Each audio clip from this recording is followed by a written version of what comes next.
We're going to be talking about surveillance photography. It's both creepy and creative, all right? And so we have a fabulous panel here. What I would like to do is I want to give you a little overview first on the history of surveillance photography. I'm an educator, got to get some history into it. And then we will be hearing from our panel. And then at the end, we welcome questions. All right, we're going to hold the questions to the very end. Okay, so the actual term surveillance was derived from a French word. I need Marco's help. Surveiller, which means to keep watch.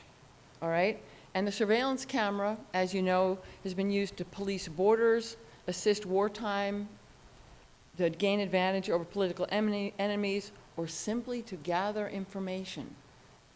So this is one lecture where I encourage you to have your cell phones on and tweet, hashtag SVA digital photo. Okay, now the techniques in surveillance photography are very closely to the development of photographic technology. And the earliest surveillance photos, which we're going to show, to the most recent photography that you know of artists and photographers using Google Maps, Google Glass, and Google Lenses. Now, here is one of the very first, hang on. There's my presentation. Okay. So, here's one of the very first images. This is actually the first image of a human being ever done. Now, this is Paris, and Paris was not empty, but the man on the bottom left-hand corner is having his shoes cleaned, and it's about a 10-minute exposure. So I think this is the first surveillance photo ever made, because he didn't give his permission, he didn't know, and now we're all looking at him, which I think is just pretty amazing. And that was from 1838. Now, even in the earliest days of photography, photographers were always looking for new points of view. And here we have Nadar, who worked also in Paris in the 1850s, and he was very interested in aerial photography. Now back then, aerial photography, you had to literally take your wet darkroom with you because everything was collodion plates.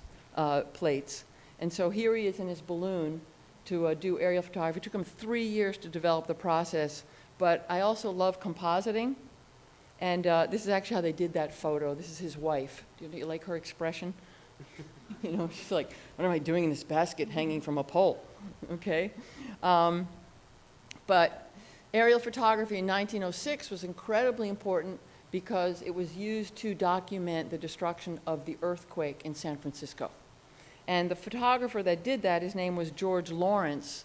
He used a camera that was incredibly heavy and needed 17 to 18 kites to lift it up to take these really stunning panoramic photos of that destruction. So you've got balloons, you've got kites, you have pigeons, okay? Where it was actually developed in like 1909 to put this tiny little camera on a pigeon, and then it was programmed to take a picture every 30 seconds, just like the autographer camera I am wearing today. But I am not a pigeon, okay? And these pictures were very popular at the World's Fair. I love the vignetting with the wings on the top one, all right? And you couldn't really tell what you were going to get because they didn't really understand composition. And here's a little military pigeon ready to go off. And the camera weighed 1.4 ounces, and it sort of reminds me of a GoPro, right, that we tie to our dogs and penguins and killer whales and things like that. So people have been doing surveillance photography for quite a while. Here in New York City, one of the most important photographers of the 20th century, Walker Evans, developed, he wanted to photograph people in the New York subway without them noticing. And he did this project over the course of 4 years where he painted his shiny Leica dark black and then put the lens through 2 buttonholes and photographed in the subway because he thought that he liked watching the everyday routines of anonymous people. And you know, nowadays, everybody would just be looking at their cell phone and would never look at you anyway. So, been going on for quite a while. While I was researching for this presentation, I couldn't remember this man's name, so I actually Googled creepy photos taken by man with cardboard camera. And Miroslav Tichy popped up. And the reason I call him creepy is he built these cameras out of cardboard, and so nobody thought they actually worked. And he would walk around his hometown and hang out at swimming pools and photograph about 100 shots a day. I think he was the first upskirt photographer, because this is what he pretty much photographed. So we're getting into the creepy part. So now in the 21st century, we of course have surveillance photography, and I just found this out today. We know about the cameras on your storefronts, your lampposts, airports, etc.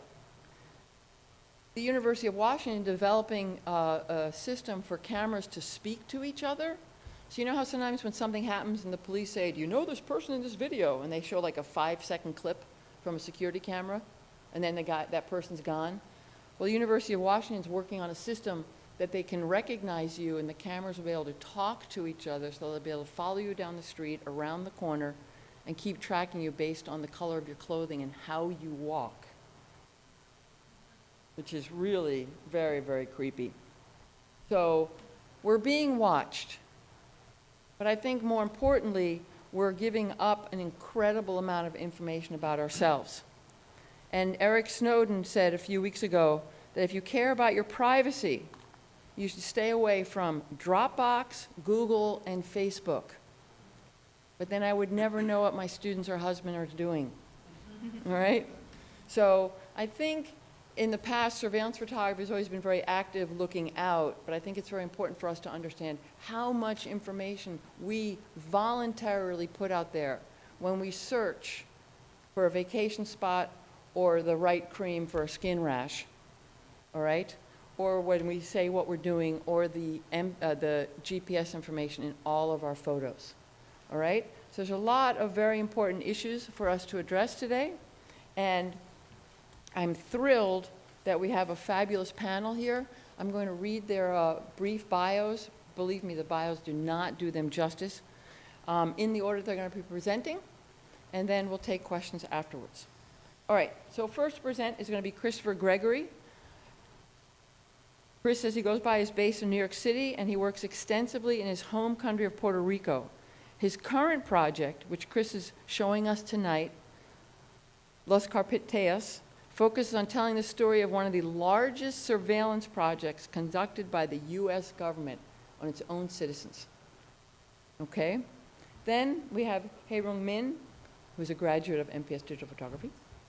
He's a South Korean photographer living and working in New York City, and Hae-Rung will be showing work from her project, Channel 247, which aesthetically references surveillance photography. Andrew Hammond came in from Boston. He's interested in using photography to interrogate the intersection of technology, privacy, and image culture within America. Andrew will be showing work from the Newtown, which is presently included in the Open Society's exhibit, Moving Walls 22, Watching You, Watching Me. Then finally, David Fine is a product manager at Placemeter. And Placemeter was created to give people the power of knowing what a place is like before they get there, which I think is just fascinating. And David has worked in the tech startup and media space in New York, LA, and Dallas, and he'll be showing us what and how Placemeter gathers, analyzes, and shares information. So please help me in welcome our first speaker, Christopher Gregory.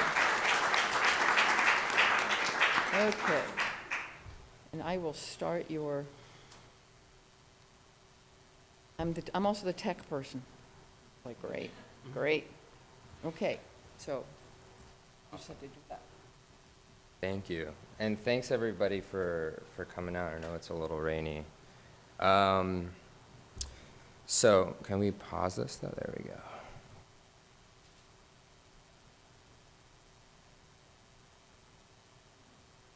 All right, great. So I'll give you sort of I'm kind of like the resident historian of the lot. my project focuses, from Puerto Rico, grew up there, on one of the largest and longest continuous surveillance programs conducted by the US government. So I'll give you just a brief history of Puerto Rico, just in case. We were acquired by the US in 1898 in the Spanish-American War. In 1917, everybody that lived in Puerto Rico, that was born in Puerto Rico, was given US citizenship.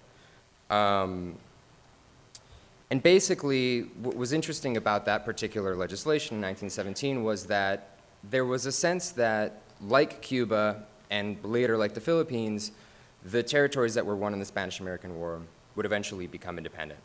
That wasn't the case with Puerto Rico because when they made Puerto Ricans US citizens, they drafted a lot of them to the First World War, and it became a very important military outpost in the Caribbean later, and more importantly, for the fight against communism and totalitarianism down in South America. So, this program started around the 1930s, and it was conducted primarily by the FBI, and it was specifically targeted at the pro-independence movement. So anybody that was roughly associated with the Nationalist Party, the Pro-Independence Party, or anybody that was sort of seeking for an alternative landscape, political landscape, was heavily persecuted. And the first iteration of it was a list of everybody who was a member of the nationalist organization. So I'll just start going through these and kind of give you some more history on them.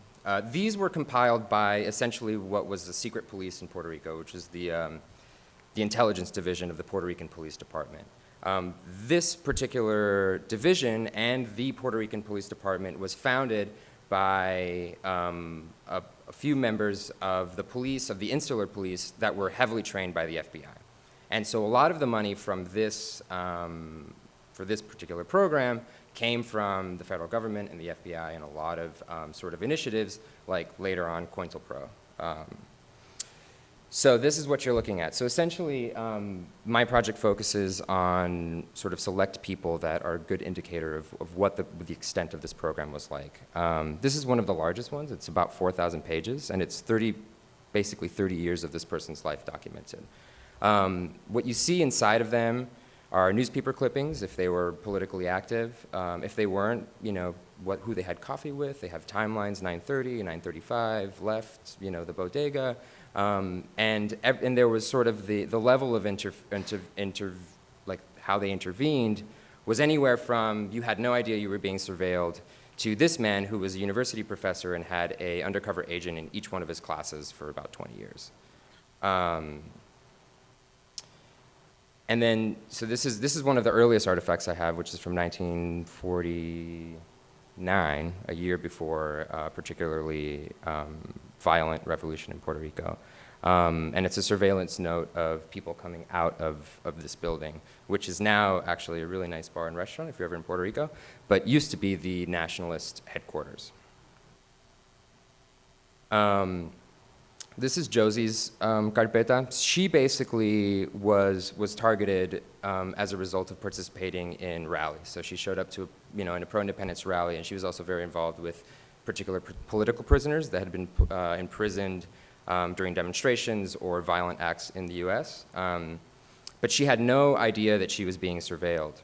And what's interesting about this surveillance was that a lot of these primary documents and information were collected from government organizations. So that is actually her high school yearbook picture. And so basically all of civil society had involvement in this operation, essentially. When it was all said and done, there was about 185 data points, so about 185,000 people were surveilled, which amounted to thousands and thousands and thousands of hundreds of thousands of folios. Only in Puerto Rico. There are also federal files that currently nobody really knows what the extent of is because they haven't been declassified. Most of the people I photographed have federal files as well that they've been able to FOIA. So the extent of that operation that are FBI and English files is pretty extensive. what ended up happening was that you created sort of a cottage industry, and this is what I think is interesting culturally about this project, is that agents and informants and anybody who was providing information to people were paid. So this is a list of all 600 people that attended the burial of the son of one of the most prominent pro-independence leaders. And if you look at the numbers next to each one of those names, those are all the file numbers, most of them recited by memory. So this guy just kind of showed up and wrote everybody's names down and compiled these lists. So people were paid anywhere from $20 to $40 per report, and this is the 70s. So it was a massive operation, which involved a lot of money. And then also what started happening was that these informants would essentially take this money from the government, but what ended up happening was that agents would specifically target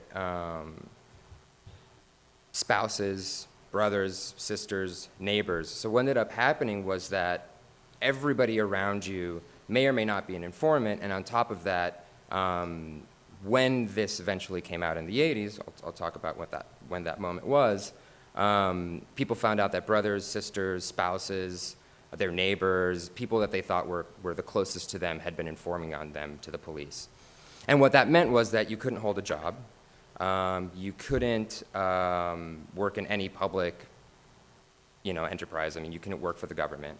And a lot of these people made their living either as lawyers with private practice, obviously because of their experience with the law, or working for companies that were owned by people that were sympathetic and in the movement.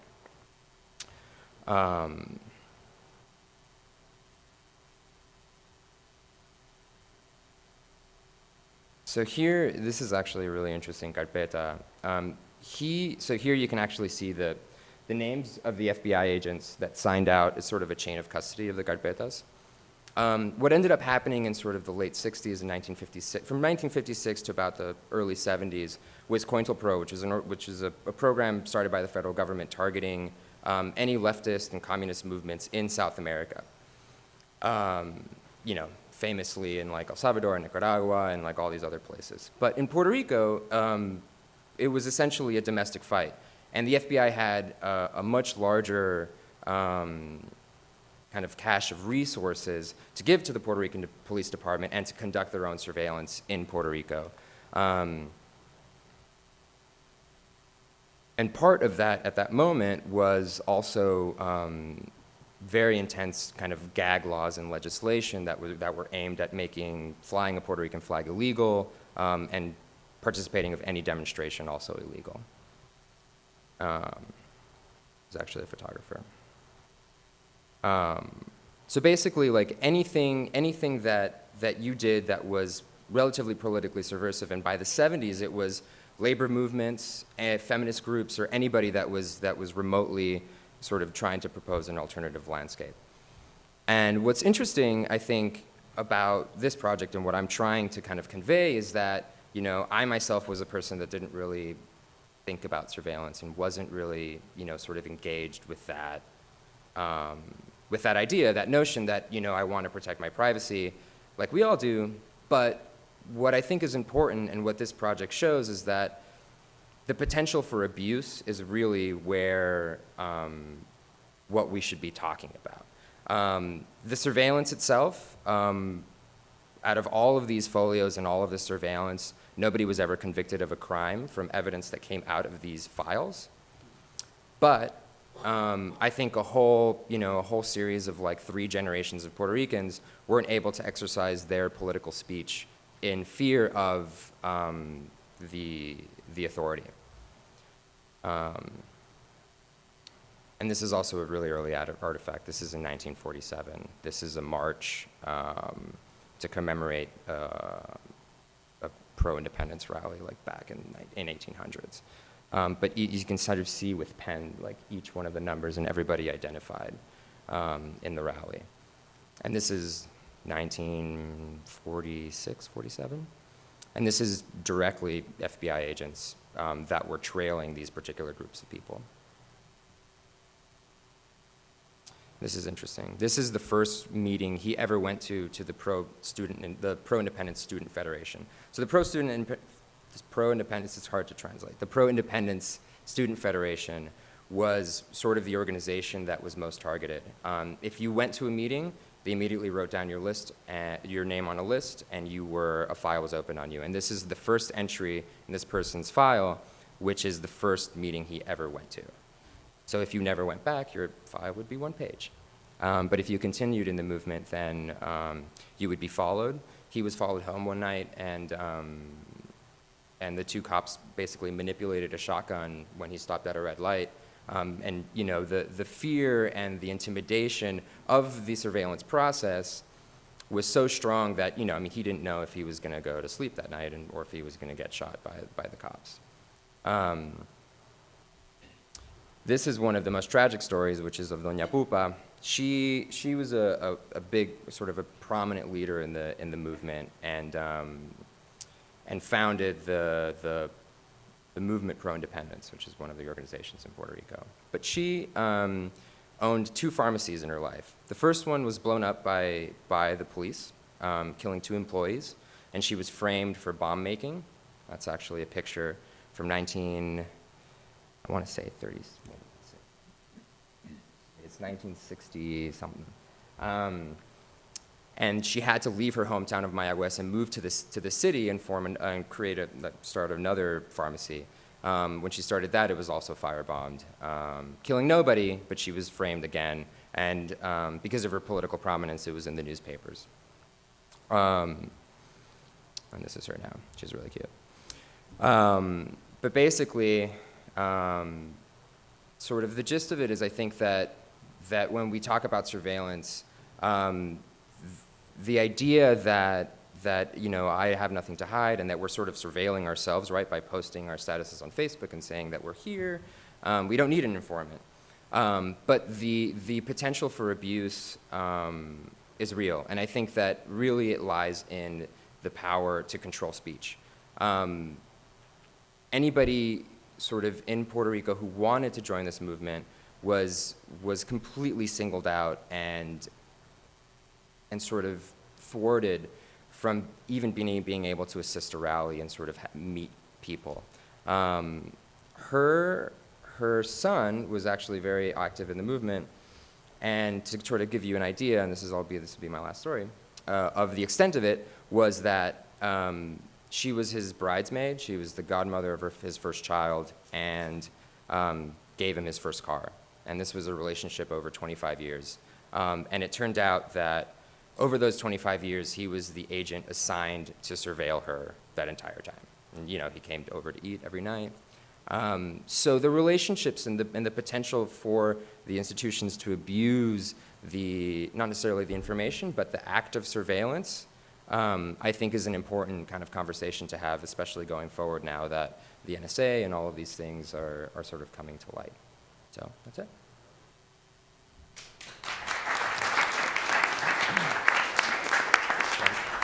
All right. Okay.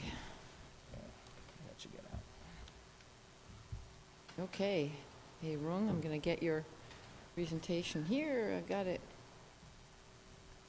Normally not my, okay. Oh, oops. Oh, you can do that or the keyboard. Forward. Okay. Thank you for coming. I'm very excited and honored to be here.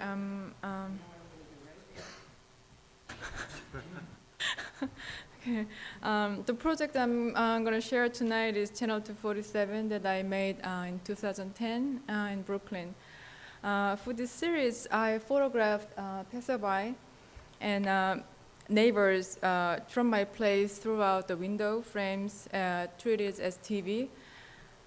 247 is not, it doesn't mean 247 that you guys think, but it's just the house number that I had.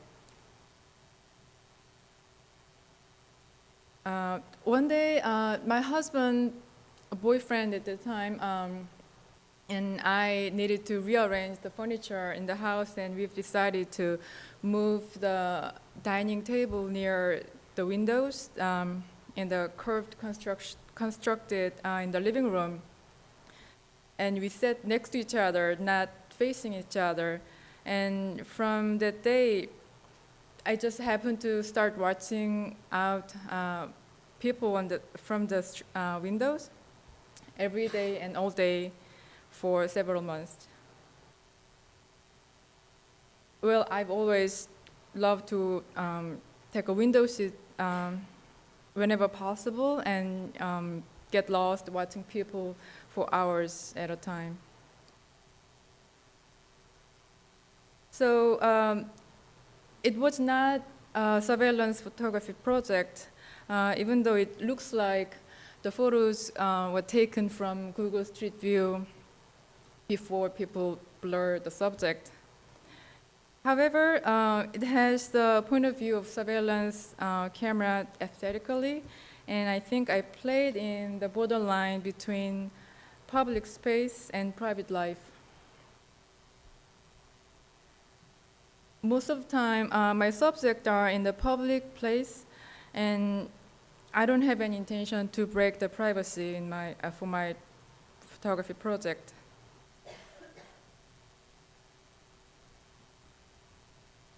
The situation in my photograph were not anything like newspaper would publish or shocking anybody. But because it was very subtle and anything that could happen to me, the process of photographing itself calmed me down and gradually helped myself to step out of the box that I didn't want to break in that period. I felt more comfortable staying in my place than going out and facing the real world at the moment.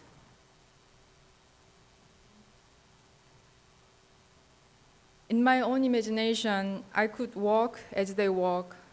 I could talk, laugh, or go out to work as they do.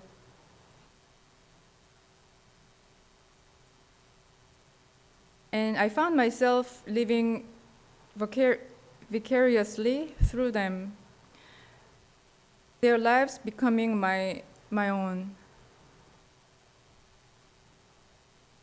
Sometimes I feel sympathy and I'm happy for them as they become my family and friends in my own channel.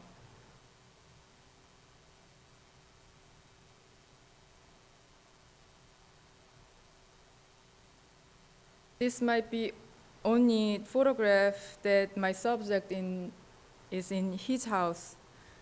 I don't know if you guys can see. I just love to find him doing, he's doing exactly what I was doing, just without the camera.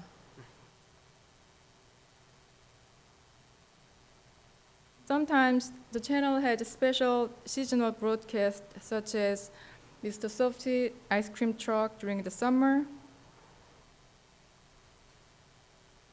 midnight party, backyard parties where illegal tattoo service was offered to ex-convicts who were full of confident laughter and loud cursing. And one next morning, everything was gone, just like nothing happened. I wouldn't know what happened. They had a party every single night during the summer for years, and I was just happy that it was gone and I could sleep at night.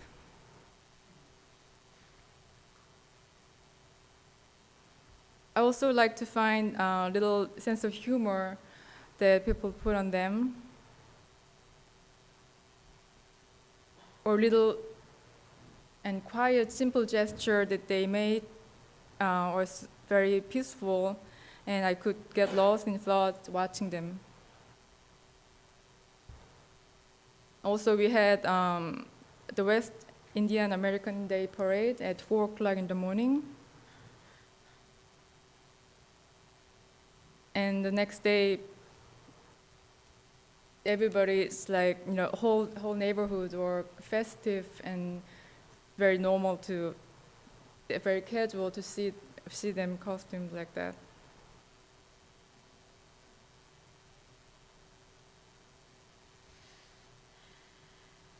Also, as I fell into my channel 247 day by day, I started noticing the repetition helped me understand their basic characters, my actors' basic characters, and the nuance and differences offered me clue of their hidden stories. There are moments when people are oblivious of others, or simply don't want to be mindful of anybody other than themselves. What I have found was that those moments could be more revealing of their personalities than when they try to make a good impression on others. This little boy was, leaving the flyers, and he was my favorite character. I named everybody. He's Stylish Papa. He was the stylish guy in the whole block, and whenever he comes in and out, he cleans the little the entrance and check the garbage. So the boy just passed by, and a second later he came out, and of course he couldn't stand with any garbage in his house. Those moments happens between things, such as when you are rushing out to work in the morning, or taking out the garbage, or maybe just sitting on the stoop daydreaming.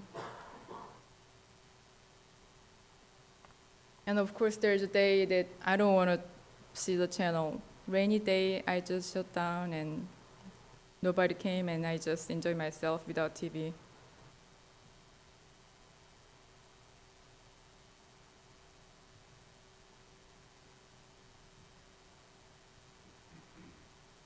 Next to me in Brooklyn was a daycare center, and there was a gay couple who had a little boy with one of fathers taking him to the center in the morning, and the other one picking him up at the end of the day, where each parent had very different energy. He's the one, I don't know, you can see in the morning. He's the one in the evening.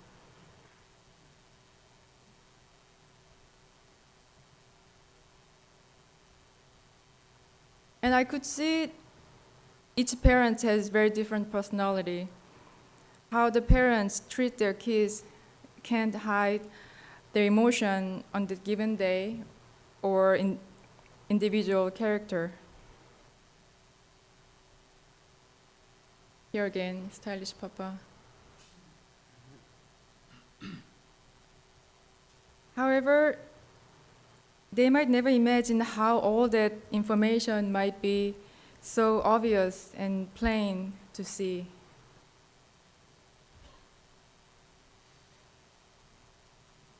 In my teens, I couldn't help but think that somebody was watching me all the time, so I had to act as a main actress in some kind of movie, which made me feel very self-conscious wherever I went.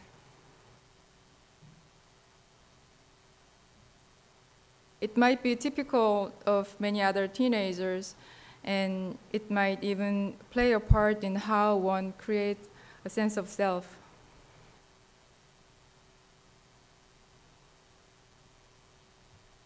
I remember when the movie Truman Show came out in 1998.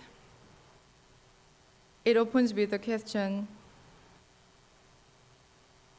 what if you watched it every moment of your life? It completely matched my imagination. The movie went on to show how Truman would really feel after he realized the truth of his condition.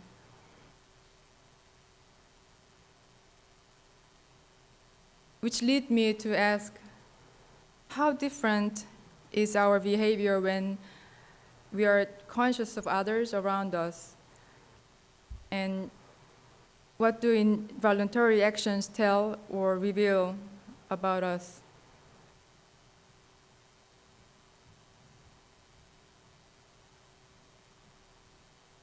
This photo, for me, tells me that it was time for me to let them go to their world. Because I don't photograph my subject when they are in their house. For me, the kids were escaping from me, just like the Truman did in the movie. And I thought that this guy was making sure to lock the door so I couldn't be able to photograph them. I didn't even open the folders after making copies every night until I move out from the place. For my selfish reason, the process was more important than what my subjects were actually doing.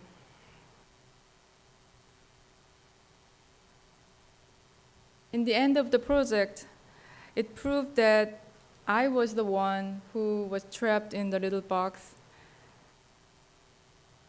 And when I eventually left the neighborhood, I had to unsubscribe Channel 247. And this photo was the last one that I took on the day of moving. Thank you.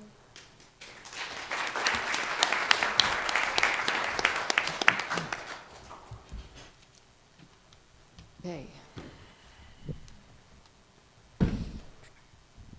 So, and now Andrew Hammond is going to talk about his project at Newtown. And I'm sitting there going, perfect sequence. Everyone was like, perfect. So this will play automatically. Andrew. Thank you all for joining us. So a few years ago, I was on the internet, and I found a web forum that was discussing how to use Google to access various devices that were networked through the internet. One whole forum was dedicated to finding webcams that had been indexed by the search robots over at Google.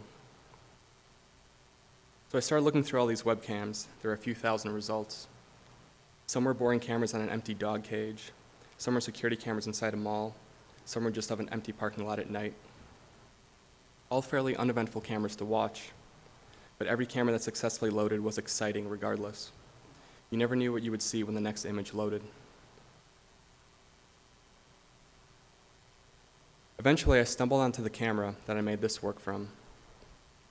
Immediately, I was drawn to it when I noticed how it was different from the rest of the cameras I had been watching. This camera was fully controllable. I had options to pan, tilt, zoom, control the focus and exposure.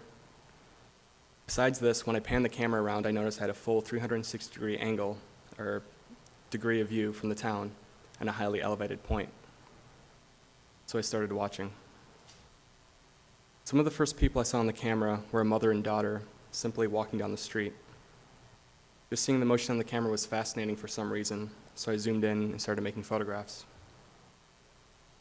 From here, I started making photographs daily, watching the residents, following them as they went about their day.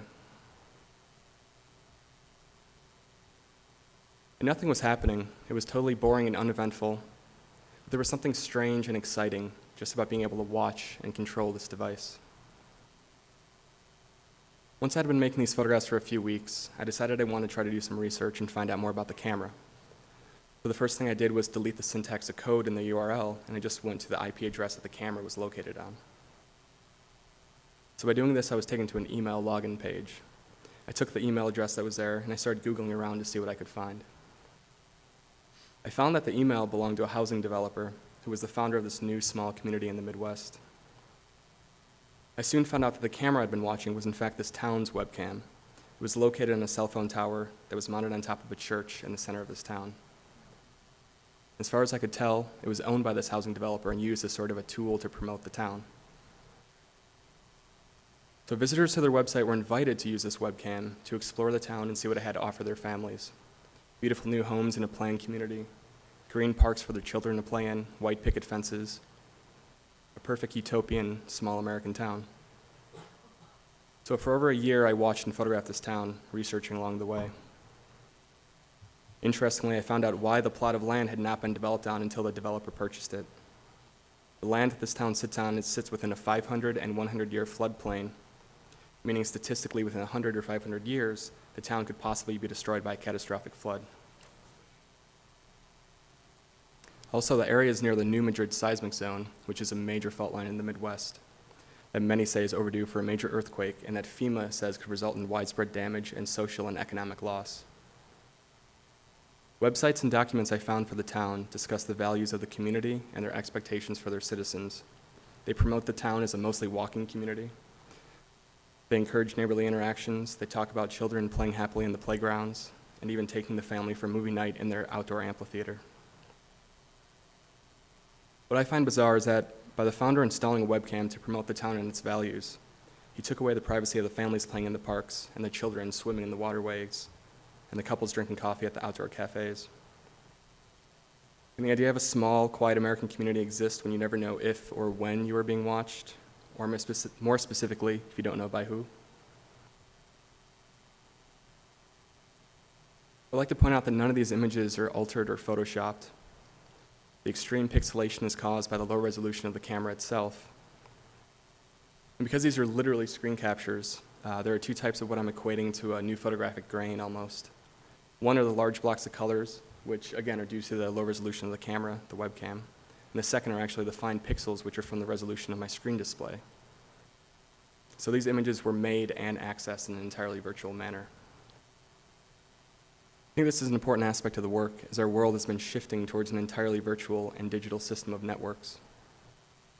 Emails, family photos, financial information, social media, all these aspects of our lives are out there on the networks and now the cloud, potentially to be accessed by anyone who knows how. Many people ask me if I've ever been to the town, and the answer is no, I have not. All of these images were made from the privacy of my own bedroom in Boston. By watching the space for over a year from this single camera, I was able to become familiar with a few repeating characters. I only named one of them, though.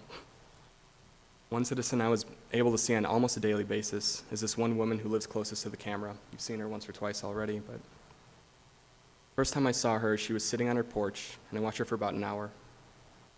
She was just sitting there drinking coffee and texting on her cell phone. Because I don't know her name, I simply call her Cell Phone Girl. I was soon able to recognize her and her dog as I would walk around town. I also started to recognize her boyfriend at one point, and I even know where he parks his truck. There was also the priest that would come out of the church after church service, and even the barbecue man who would be outside smoking meats at the local barbecue restaurant. I'm often asked if I feel any responsibility towards the town or the people I have photographed in regard to their privacy and the moral and ethical obligations associated with making photographs of people that are unaware. I think this is an interesting aspect of the work that I'm trying to complicate and question myself.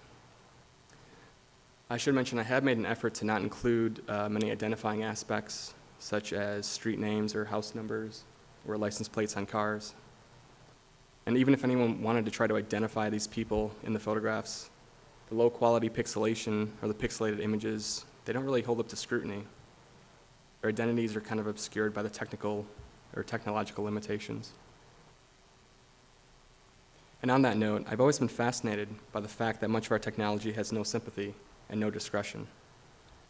There are many cameras and devices that are networked, and they are continually streaming images and information onto the internet, many of which are saving and recording data.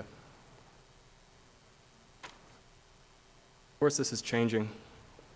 Almost all of us have smartphones that are made to make our lives more convenient and more efficient. There are even home automation systems that know when you're home and can adjust your thermostats. And even computer systems and robots that have advanced levels of artificial intelligence that are used within production, medical fields, and even in government and military applications. Actually, if anyone's seen the Terminator movies, this is exactly how the Skynet system took over, by creating a digital defense network that claimed to take away human error by allowing the computers to make decisions for us. And if you think this is far-fetched or futuristic, I would invite you to Google Boston Dynamics. They're an engineering and robotic company. They're about a half-hour drive from where I live out in Boston. They make humanoid robots for DARPA, and guess what? Now they're owned by Google.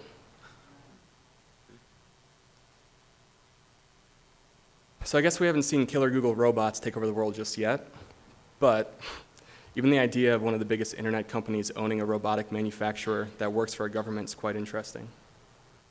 I think at the very least, it shows evidence of a certain paranoia that someone thinks at some point we should have networked defense robots.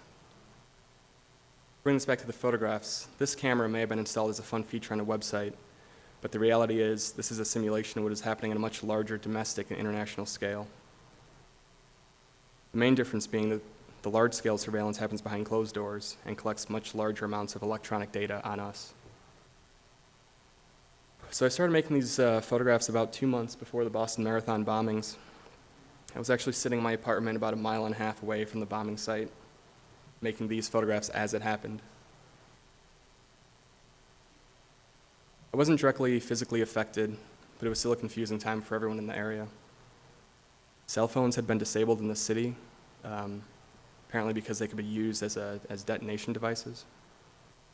So in the confusion, we had to go to the internet for all the news and updates. I remember over the next few days, people were crowdsourcing photographs from the event that had been posted online. And these people online were using these large amounts of photographic data to try to identify possible subjects or suspects. A few people who were at the event were falsely identified because of this, but the results look not unlike these photographs. Tight images of people who were just there, hyperpixelated, strange images. The images appear as evidence of something, but really are just photographs. Thank you.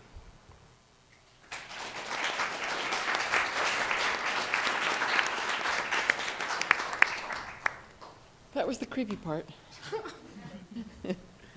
Now, it's a pleasure that David Fine from Placemeter is here. David works with some really smart people. I mean, people that hold PhDs, a number of patents, and they really understand like visual communication and how we can use a lot of this data. And there's so much data that David and Placemeter are one of these companies that are trying to make a little sense about it. So David, you want to come up? Let me get the right presentation. Okay, hang on.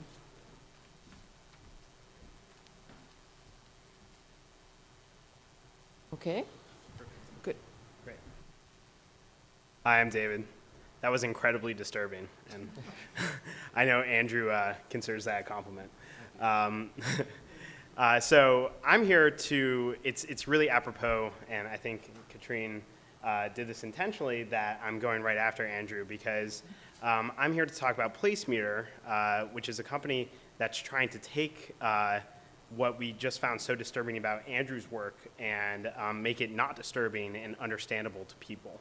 And what we're really trying to do is build a real-time layer that indexes the real world in real time.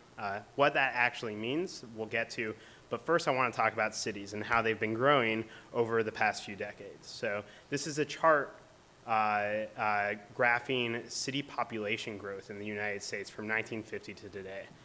So you see that rural population is flat, but city population growth has just more than doubled since 1950.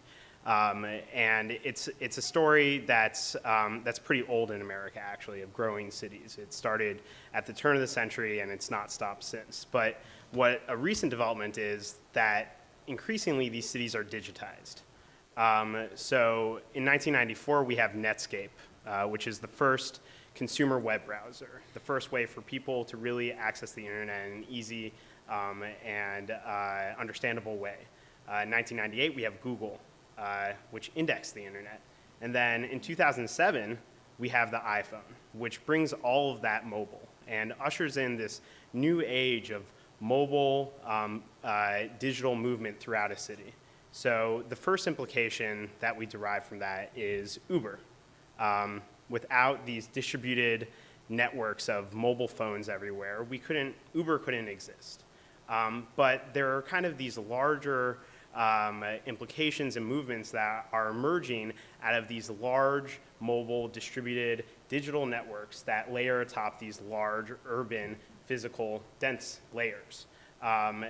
And this movement is trying to analyze and crunch that data and really understand it in a way to improve cities, or at least that's what they say. And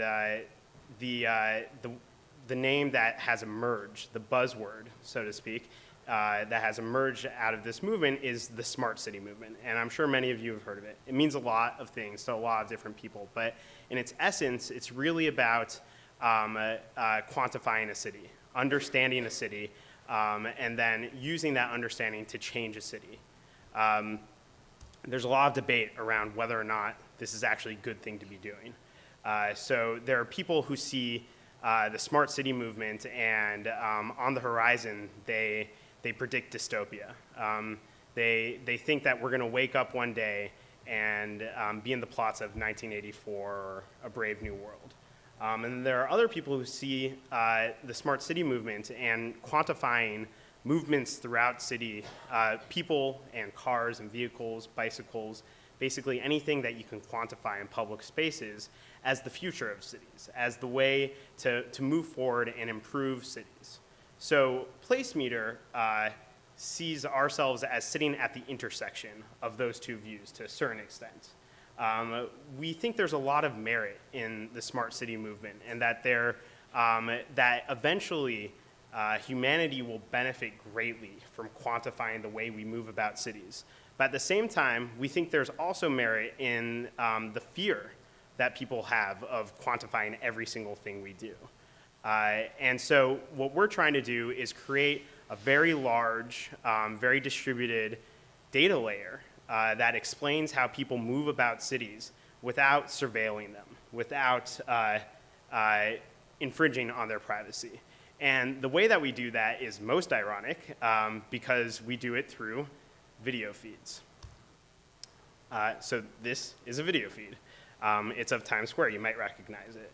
And in here you see people moving about. So what we've done at Placemeter is develop algorithms that also see people moving about, and then record those people's movements as data in a data set that's then consumed by people who care about the data. So while we see this video, our algorithms see that video. And really what you're seeing here is a computer understanding that that object over there is a person and tracking that person's trajectory throughout the frame, saying that person walked through the entire length of the sidewalk, or that person has walked in and out of a store. That person walked across a sidewalk, or an intersection. We're also tracking vehicles, so we say that's what type of vehicle it is, how many are moving on a street, and how fast they're going. And I'll get into this a little later, but it's important to note up front that we're building this to be aggregate data, to be anonymous data. So we're taking this intensely personal and identifiable medium, the video, and making it completely impersonal and anonymous, and aggregating the data. But before we get into that, I'm going to explain a little bit about how our system works. So what we do is, this isn't the only video we ingest and process on our back end. We have hundreds, and a big slice of that is taken from public video feeds, kind of very similar to the ones that Andrew captured in his project, or video feeds that are put up by the Department of Transportation. In New York, for example, you can go online and you can view them. So we ingest those videos. We ingest videos of our clients, people who pay for the data. For example, storefronts that have video cameras that look outside, who want to understand foot traffic in front of their stores. And then the third way that we do it is by crowdsourcing video feeds. So we'll pay people up to $50 a month in New York to put an old Android or iPhone on their window, leave it there, and have that video sent to our back end. So we take all these videos, we process them in real time in our back end, and we spit out data for them. Right now, today, we're in New York. We cover over 250 locations and about 8 million events every single day. Tomorrow, we want to be global. We want to be everywhere. We want to build an ubiquitous data layer. But as I said at the beginning, what's important for us is to build this without building a surveillance system, without building something that could lead to a Skynet, for instance. In order to do this, we've kind of come up with some very basic principles that seem very common sense, but that today very few tech companies are pursuing. So we identified kind of the three major ways that a video could surveil someone. You have the obvious, which is identification, knowing that that person is David Fine, tracking that identified person, and then being able to record those movements and record who that person is. So we've architected our system to not do that. We don't build algorithms that identify people, and we made a commitment to not do that. We try to minimize any human interaction with the video. So outside of minimal quality assurance, making sure that the cameras are set up right, we don't look at the videos that we ingest. We only have our algorithms, which collect anonymous data, look at the videos. And then last but not least, we don't record videos. We're not creating a video archive. And what that means is this. So this is kind of a diagram of how we've architected our system. We ingest the video. Can't really point. But we ingest the video, which is the left side. We put it through our servers and our algorithms, which anonymously extract data that's important to people about how people move about cities. And then we delete 99.99% of the video.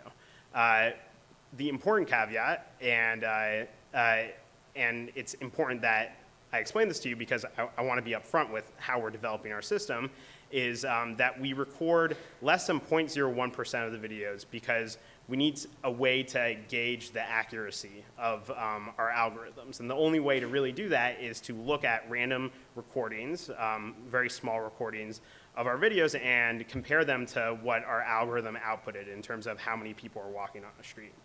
But what is important here to note is that the way our system is built, it's very hard, if not impossible, for us to identify anyone. And it's very hard, if not impossible, for us to be subpoenaed for any videos. And it was done very intentionally. We built it with design in mind. Okay, we've built this system. We went through great lengths to not identify anyone, not use it for any security purposes. So what exactly do we use it? Why is this smart city application actually important to our city? So the first and most obvious applications are commercial. You're a small business in a city. You're growing and you want to open up more stores. How do you do it? You collect a bunch of data and figure out which store would be the most ideal for your new location. And we can provide an important data point, how many people are walking in front of a specific location versus another one. But aside from the commercial applications, there are just the general larger civic applications that we get very excited about. So one, and that's very relevant today, is reducing pedestrian fatalities on our streets. So right now, there's very little data about how people move about specific intersections, where there is pedestrian congestion on streets, where there are a bunch of near misses of people. Really, the only actionable data that the city has now is where people get hit the most. But it's not those hits. We want to prevent the hits, but it's the near misses that really kind of augur a larger problem with a specific space or an area. So we can provide that sort of data to the cities. Another that's a favorite of mine is, let's say you live in Greenpoint. There's a group of people who do live in Greenpoint who approached us. Greenpoint in Brooklyn has seen pretty massive explosion of growth and popularity in the past few years. And because of that, there are more and more people throwing trash or having to dispose of trash throughout the neighborhoods. They don't have enough trash cans to contain this increase in pedestrian traffic. And this group of people have been trying to tell policymakers this for a while. With our data, they could actually say, we experienced a 10% increase in overall pedestrian traffic in the past year. You need to give us more resources to deal with that. So being able to communicate your kind of very classic neighborhood needs in a data-oriented manner to the city is one of the things that we do. But, and this is the last one, I'm going to end with this, the application that gets me the most excited and that that our vision was founded on was the ability for, in the palm of your hand, to understand how busy a place is. And that's the future that we're trying to build. Know how busy Central Park is before you go, your local bar or restaurant, how busy and how big the line is at Trader Joe's before you go. Those simple, kind of common sense things that will really make people's lives and cities better. That's the future that we're trying to build, and we're trying to build it without surveilling people, without building the next Skynet, and that's Placemeter. Thank you.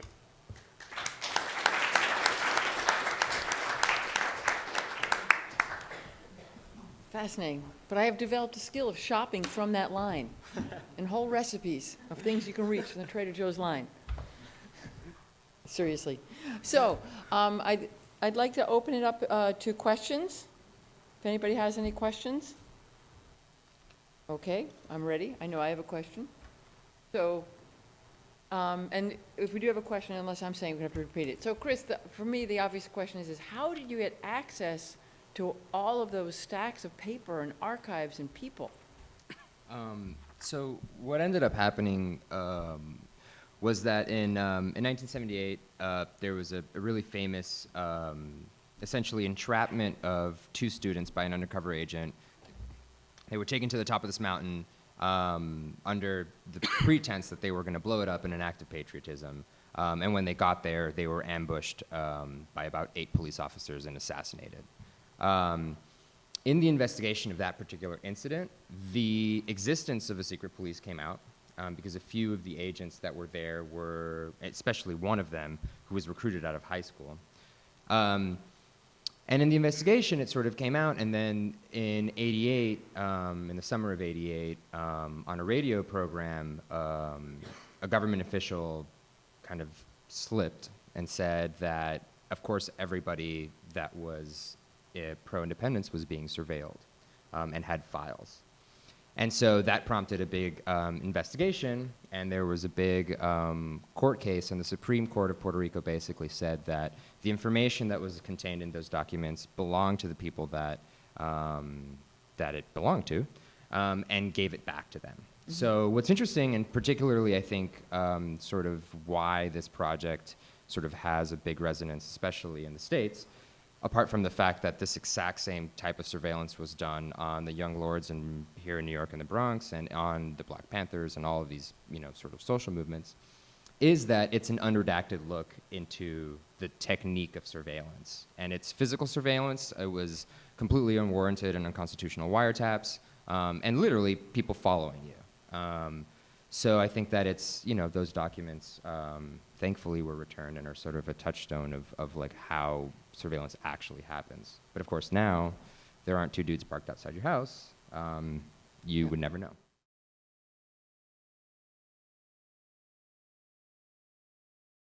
He's wondering about my process about making the actual photographs through the device and how I kind of approach that, if I went out with the intention of kind of looking and making these images, or I've made a lot of images and then edited afterwards. And I think it's interesting because I always carry this point and shoot with me. It's a little RX100 Sony, and I make photographs from my daily life, and a lot of these photographs no one sees, or they don't make it into an edit of any sort, but sorry. So for this work, basically, every day for over a year, I would sit down at the camera or sit down at the computer and open up the web page and just start watching. And often I didn't know if I would make 1 photograph or 1 million or 1,000, whatever it might have been. And so they're literally screen captures. So when I would see motion, I might zoom in and investigate it and kind of see what was happening. It might have been a dog walking around or some kids playing in the park. And I think it was kind of that photographic intuition, similarly to how I make photographs for my daily life. If it was something that aesthetically looked interesting, I might start making images from it. And if it was someone walking around, I might start following them and making more photographs. And, so of course there's a large amount of data that was a result of this. And so from those images, I would go through and edit. So you guys saw 30 today, and I think there's about 20 or 30 in the exhibit at the Open Society Foundation, but there's literally tens of thousands of images I made over the year that a lot of people don't see. So I think that answers the question a little bit. Thank you. I have a question to you.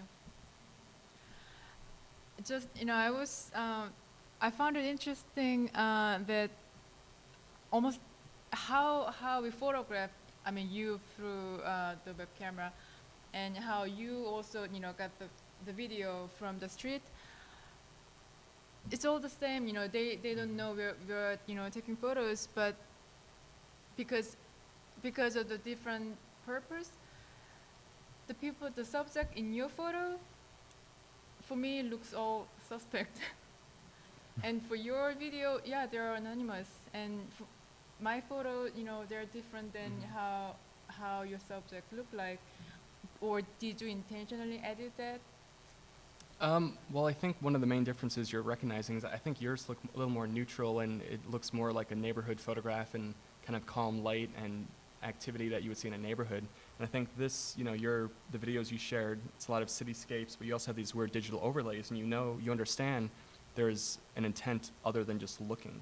I think one of my interests was really kind of looking and investigating this space and watching people and following them over a course of time. And I think the high quality of the camera, the device, allowed me to zoom in to a point where I was able to really get in tight on people's faces, and there's something kind of strange about that, especially when it's highly pixelated and the video feed gets choppy and people's faces get cut in half. It takes on a whole different feel, and it looks a little violent. So I think even though the images are within the same ballpark of these ideas we're discussing, they look drastically different because of kind of how I was approaching it. And it is strange because mine were taken in public in a neighborhood with sunlight and trees and much like yours. Yeah, but they are exactly. wildly different. And I can't really pinpoint it much beyond that, I guess. I guess the question was really, how does an app like Placemeters, which gives you a lot of information that you wouldn't otherwise know at the tip of your hands, how does it make life better? Because it, to a certain extent, can reduce social interactions. Did I sum it up right? Okay, great. And I do agree that it could. It definitely could reduce the serendipity that makes life really magical, especially in a city as big as this. But I guess I have a bit more faith in humanity than that. I think we're generating data that people can use if they want. We're not really trying to automate people's lives to a certain extent. So if you want to know how busy Trader Joe's is before you go, if you want either a crazy packed bar in that experience, or if you want a silent, chill place to hang with your friends, we could tell you which place to go. And that does reduce the serendipity a bit. But if you don't want any of that information, you don't have to consume it. And I think that people, no matter how quantified or data conscious our life is, will constantly seek out those serendipitous moments in cities, because that's why we live here. So I do agree that there's a threat, but I think our own humanity might overcome it. I have to say, I think there's an interesting parallel to like surveillance culture in government these days, because they claim they're doing a dragnet of all this information and just taking what they really need, but in reality, they have a lot of data that they can use if they want. And like Chris, I'm wondering, this data that you were looking at, how much of it was kind of incidentally collected and not even looked at or considered for what they needed, but they still had access to it? Yeah. And it hurt people's lives. And I think that's a super important point, is that, at least to my knowledge, right, this is sort of very hard to quantify because it's years and years and years of sort of legal issues, but nobody was convicted from the data set, right? So the data set sort of became this sort of massive thing that really had no purpose other than to exploit sort of the social phenomenon that if you were being watched, you were somebody to be afraid of. And if you became watched, like that was it, you know, like that was, so you're making criminal behavior when most of these people were all abiding to the law. But I think, you know, part of it is also that your question is like, sorry, I kind of lost my train of thought there. But basically, I think what's interesting is that the point is that watching somebody in sort of a social and cultural context can be abused, and it's more of the action, right? So like, yeah, you know. And the other thing was, since it became a cottage industry, a lot of the stuff that's in these carpetas are completely false. So if I was an agent and I was watching all three of you, and you went to a meeting, you know, halfway across the island, and I went with you because you were, you know, going to go to this important meeting, I'd put you, both of you there too, because I'd make more money. Huh. I'd make 3 reports instead of 1. Wow. And so you start to have people's lives being completely distorted, and people's lives sort of kind of, you know, it's all in the eye of the beholder, right? And it's sort of, you know, yeah, so that's basically what happened. Wow.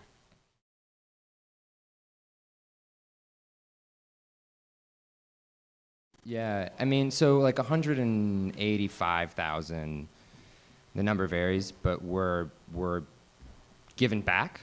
The amount of people who picked them up is not really something that's been quantified, but it's all word of mouth. So like part of the genesis of the project was also that I grew up sort of knowing that this had happened. Everybody's like, well, you know, don't go to a rally, a student rally, because you'll be watched.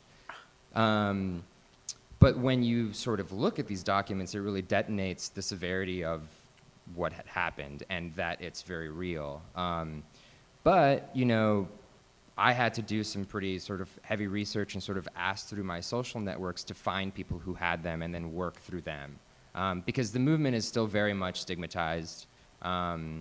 If you are a member of any of these parties, there's sort of kind of a criminal tinge to it. You know, they will extrapolate, you know, you being a member of the Green Party to supporting the armed wing of the nationalist movement, which is nowhere near real in most cases. So there's also a very strong stigma to this day. So I had to sort of work through the network that I found out. But that said, you know, I put out a Facebook message, and you know, everybody was like, oh, my grandmother has one, my cousin has one, oh, my brother's sister has one, you know? So it's also something that is very specific, but also like incredibly pervasive. And in a country that, you know, sort of had its industrial revolution in the 1940s and 50s, you know, where did all that money come from? Where did those resources go to sustaining all of these people, especially the undercover cops that basically would just park themselves outside your car and had no real law enforcement capabilities? I think Chris makes a really good point, which is that a lot of the negative effects of surveillance aren't necessarily that a cop sees you do something and then you get arrested. It's that you have the stigma, the internal stigma, Right. mentally, that you're being watched, and that's why it's kind of a brave new world out there to a certain extent, because with all of the different apps on our iPhones, with a variety of you know, you're walking around with basically a homing beacon, and people are kind of just realizing that. So building these technologies in a way where you don't have that internal stigma while you're walking around is really important, and I think work like yours really conveys that. There were no arrests made, but it really affected people's lives. Right. I mean, it's the idea, like in philosophy, of the panopticon, right? Yeah, It's the exactly. jail that, like, you never know when the guards are watching, and so you censor yourself. And I think that that's the real fear in the NSA, right? Because, you know, it used to be the FBI agent. You know, if you were part of the movement, you sort of knew somebody was kind of funky. You know, somebody showed up to every single rally and you didn't know who he was, or you did, right? There's also that. But I think with the NSA is you have no idea. And you don't know what behavior is going to trigger them watching you. Or the other thing, I mean, like famously, I was listening to This American Life, and there's this case of this guy who went to the Apple store, and he was like, you know, I hate the Apple store because you know, it was like terrible customer service, and he was like, I'm going to go there and like shoot it up, which is a very like not funny joke. But 2 hours later, an anti-terrorism unit, like SWAT, stormed his apartment.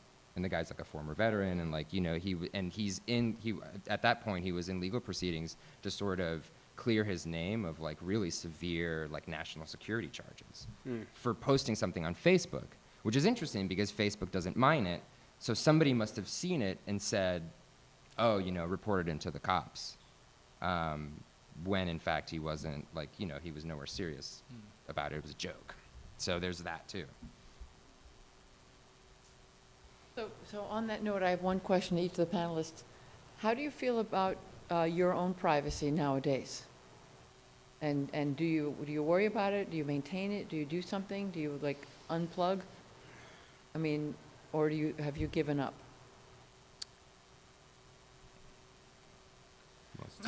I don't have a Facebook page, so I don't know if that answers the question or not. Wow. Yeah. I mean, I think this is something we're all aware of, and I think there are different levels of information that we allow ourselves to put out in the world, you know. I'm here tonight, and people know I'm here tonight, so if anyone wanted to have access to me, they know how to find me. I think even through popular media, you know, watching TV shows or movies, that you become very aware that you don't really have many choices in the matter at a certain point. Like, if you call a friend and you use certain words, or you're chatting with someone online and you use a string of 3 words that are totally unassociated, but they're keywords on a list somewhere, like, you're going to get a knock on your door. And that's kind of frightening. And last week when we had our panel discussions and opening receptions for the exhibition, I think it was Simon Menner mentioned before he got on the airplane, he was wondering, you know, can you open a door mid-flight? But then he thought, I shouldn't Google that because I'm about to get on an airplane. Yeah.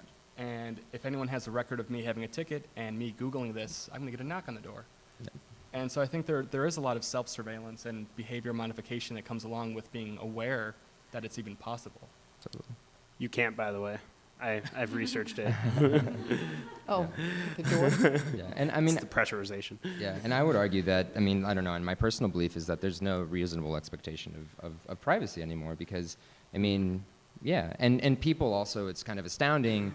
Actually, there was an article in the New York Times about this today about like this Pew Research that said, you know, it was like half of the people surveyed in this research, I hope I get this right, basically said that they want more privacy, but that they wouldn't modify their behavior at all or wouldn't stop using any of these services.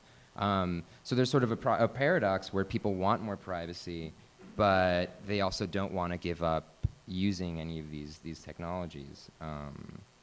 So yeah, I mean, I don't know. I mean, I haven't really modified my behavior, but I'm certainly very aware of it. I mean, I think, and the awareness comes from, you know, I mean, in the 1930s, before Nazi Germany, there was a census conducted in Germany where people identified their religion.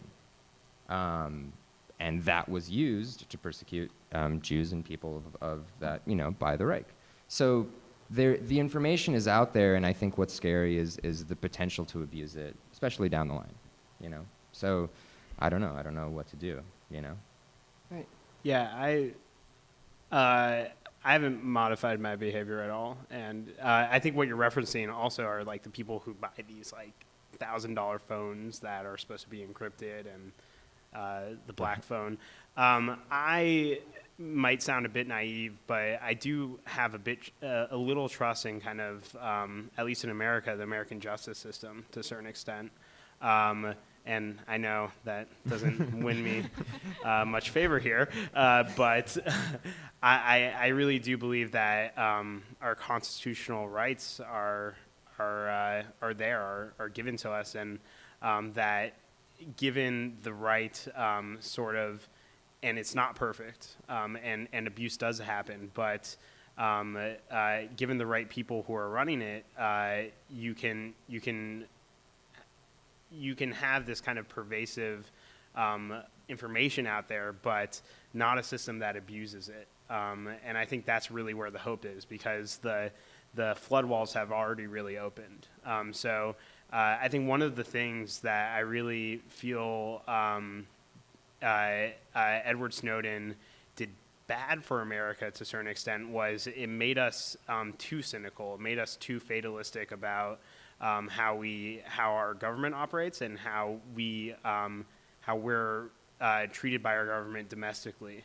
And I think there's still hope in that if we involve ourselves in those discussions and conversations and trying to improve civic society, that you could create a society where people don't fear surveillance, or at least mass surveillance.